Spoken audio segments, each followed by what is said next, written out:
उसी स्थान पर एक बहुत बड़ा तालाब था। वहीं एक बूढ़ा बगुला भी रहता था। बुढ़ापे के कारण वह कमजोर हो गया था।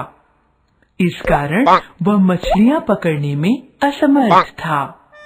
वह तालाब के किनारे बैठकर भूख से व्याकुल होकर आंसू बहाता रहता था। एक बार एक केकड़ा बगुले के पास आया। बगुले को उदास देखकर उसने पूछा, मामा, तुम इतने उदास क्यों हो? क्या तुमने आजकल खाना पीना छोड़ दिया है? अचानक तुम्हें क्या हो गया?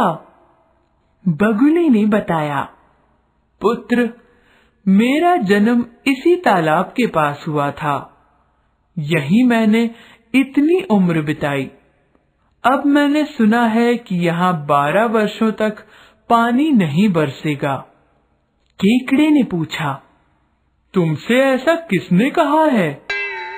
बगुले ने कहा, मुझे एक ज्योतिषी ने यह बात बताई है। इस तालाब में पानी पहले ही कम है, शेष पानी भी जल्द ही सूख जाएगा।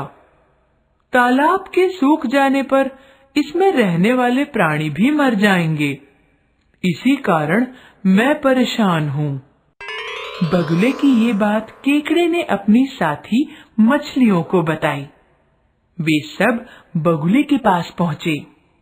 उन्होंने बगुले से पूछा, मामा, ऐसा कोई उपाय बताओ जिससे हम सब बच सके।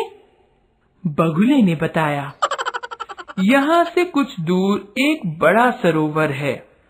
यदि तुम लोग वहाँ चले जाओ तो तुम्हारे प्राणों की रक्षा हो सकती है। सभी ने एक साथ पूछा, हम उस सरोवर तक पहुँचेंगे कैसे? चालाक बगुले ने कहा, मैं तो अब बूढ़ा हो गया हूँ, लेकिन तुम लोग चाहो तो मैं तुम्हें एक एक करके अपनी पीठ पर बैठाकर उस तालाब तक ले जा सकता हूँ। सभी मछलियां बगुले की पीठ पर चढ़कर दूसरे तालाब पर जाने के लिए तैयार हो गईं। धूर्त बगुला प्रतिदिन एक मछली को अपनी पीठ पर बैठा कर ले जाता।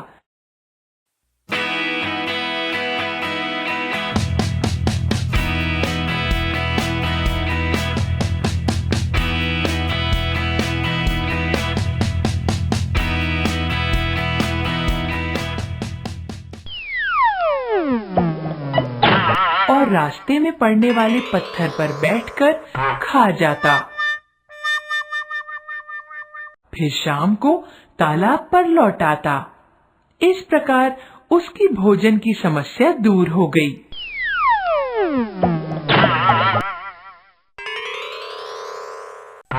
एक दिन केकड़े ने कहा, मामा, अब मेरी भी तो जान बचाइए।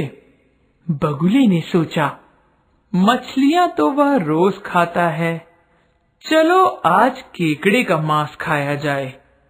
ऐसा सोचकर उसने केकड़े को अपनी पीठ पर बैठा लिया।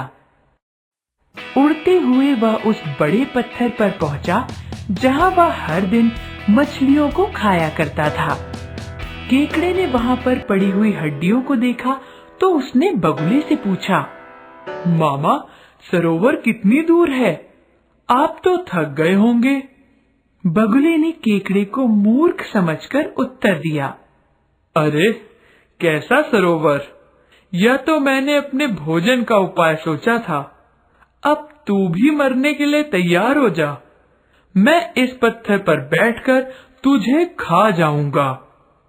इतना सुनते ही केकड़े ने बगुले की गर्दन पकड़ ली और अपने तेज दांतों से उसे काट डाला। बगुला वहीं मर गया। केकड़ा किसी तरह धीरे धीरे अपने तालाब तक पहुंचा।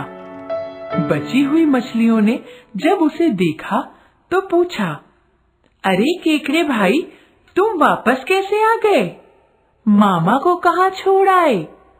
हम तो उनके इंतजार में बैठे हैं। यह सुनकर केकड़े ने उदास मन से बताया, वह बगुला महाठग था। उसने हम सभी को धोखा दिया। वह हमारे साथियों को पास के पत्थर पर ले जाकर खा जाता था। मैंने उस धूर्त बगुले को मार दिया है। अब डरने की कोई बात नहीं है।